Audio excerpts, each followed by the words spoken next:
ആദ്യ വൈദികനായിരുന്ന ചങ്ങങ്കരി വലിയ വീട്ടിൽ ഗിരിവർഗീസ് കത്തനാർ ഇതിന് വലിയ പ്രോത്സാഹനം നൽകി.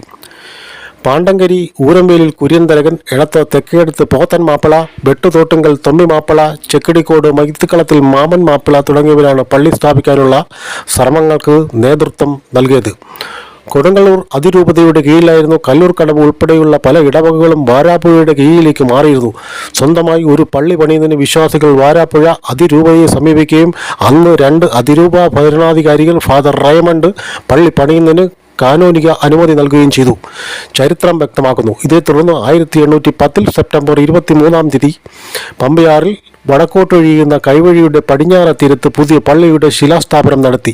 ഇടത്തയിലെ ചങ്ങങ്കരി വെള്ളാപ്പള്ളി എന്ന പ്രമുഖ നായർ തറവാട്ടിലെ കൊച്ചു ചെറുക്ക പണിക്കർ സൗജന്യമായി സംഭാവന ചെയ്ത സ്ഥലത്താണ് ശിലാസ്ഥാപനം നടത്തിയെന്നാണ് ചരിത്രം.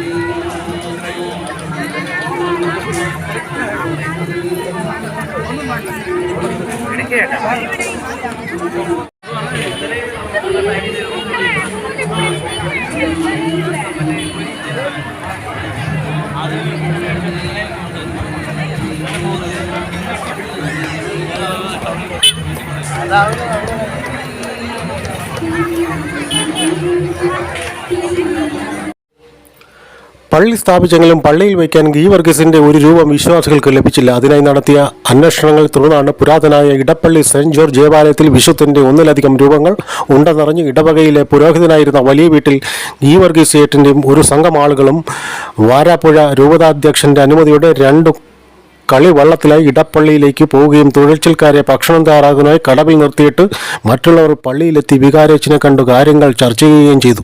ഇടത്തോക്കാരുടെ ആവശ്യം ന്യായമായെന്ന് കണ്ട് പള്ളിയിൽ തട്ടുംപുറത്ത് ഉപയോഗമില്ലാതെ കിടക്കുന്ന 2-3 രൂപങ്ങളിൽ ഏത് വേണമെങ്കിലും കൊണ്ടുപോകാമെന്ന് അച്ഛൻ ഉറപ്പു നൽകി. ഇടതു കൈ അല്പം ഒടിഞ്ഞതും പൊടിയും മാളാലയും പിടിച്ച ഒരെണ്ണം പൊതു സ്വീകാര്യമാവുകയും ചെയ്തതിനെ തുടർന്ന് അതുമായി പുറത്തിറങ്ങിയ വിശ്വാസികൾ അത് തുടർച്ച വൃത്തിയായി പള്ളിക്കിണറ്റിലെ വെള്ളത്തിൽ കഴുകി ശുദ്ധി വരുത്തി. അപ്പോൾ അതിന് കൂടുതൽ ആകർഷകത ഉണ്ടാക്കി. അത് കണ്ട് ഇടപ്പള്ളിക്കാർ ചിലർ അത് കൊടുത്തു വിടില്ലെന്ന് അഭിപ്രായപ്പെട്ടു. ഇടപ്പള്ളിക്കാരുടെ എതിർപ്പിനെ അവഗണിച്ച് ഇടത്തോക്കാർ ആ രൂപമായി അവിടുന്ന് ഓടി രക്ഷപ്പെട്ടു. ഉറപ്പില്ലാത്ത ചെളിയും ചതുപ്പും നിറഞ്ഞ ഈ പ്രദേശത്ത് കെട്ടിടങ്ങളുടെ അസ്ഥിവാരം ഉറപ്പിക്കുന്ന ശ്രമകരമായൊരു ജോലിയായിരുന്നു. അത്രയും ശക്തമായ ഒരു പള്ളി പണിഞ്ഞ എടത്വ നിവാസികളുടെ ഇച്ഛാശക്തിയെക്കുറിച്ച്